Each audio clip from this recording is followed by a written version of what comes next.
Почитувана јавност, Христијан Мицкоски денеска продолжи со незрело, деструктивно однесување, онака како што се однесува цело време во оваа здравствена криза.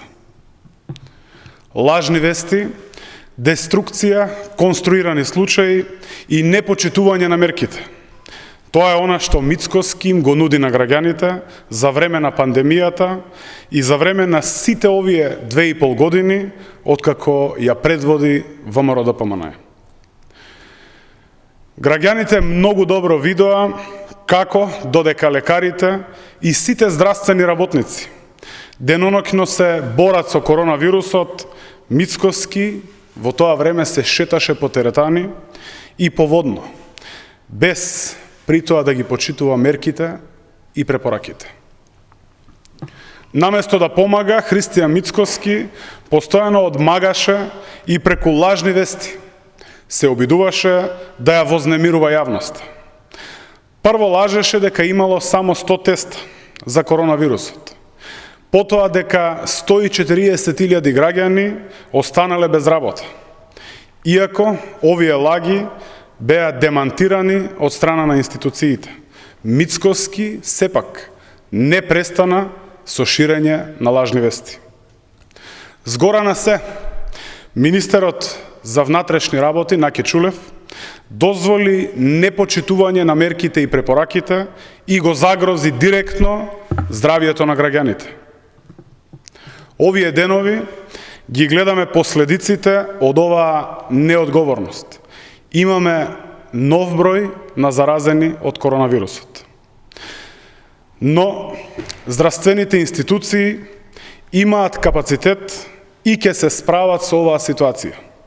Многу е важно да разбереме дека вирусот е тука и затоа сите мораме да ги почитуваме мерките за заштита. Почитувани граѓани, разликата помеѓу СДСМ и ВМРО-ДПМНЕ е сосема јасна. Додека ВМРО-ДПМНЕ и Христијан Мицкоски со сите сили се обидуваат да ја држат земјата во неизвестност, СДСМ за само 3 години покажа како се работи одговорно и отчетно во интерес и на граѓаните и на државата. За само 3 години владата предводена од СДСМ успеа да обезбеди економски раст и развој, да обезбеди повеќе пари кај граѓаните, да ја врати државата на евроинтеграцијскиот пат. Од минус 1,8% во последниот квартал од владењето на ВМРО-ДПМНЕ обезбедивме раст од 3,6% на бруто домашниот производ. Бројот на вработени лица го зголемивме за над 67.000 нововработени, а стапката на невработеност ја намаливме за 6%.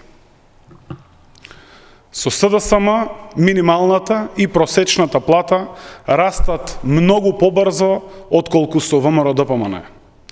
Зголемени се платите во сите сектори, а сериозно зголемување на платите има во јавното здравство, и кај лекарите, но и кај техничко помошниот персонал. Од изолирана и раскарана држава со соседите, денес Република Северна Македонија е 30-та земја членка на НАТО и започнува преговори со Европската Унија. Од заробена држава, денес сме држава во која човековите права и слободи се почитуваат, заштитуваат, држава во која институциите работат за граѓаните, а не за политичките партии.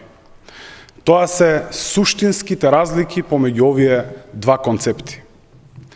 Едниот на Христијан Мицкоски, кој влече назад, кој е против интеграција и развој. И вториот на СДСМ и председателот Зоран Заев, кој води напред кон економски раст и развој.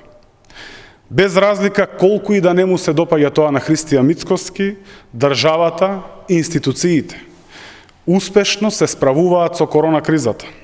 и истовремено се посветени во реализација на мерките што обезбедуваат брза трансформација на нашата македонска економија.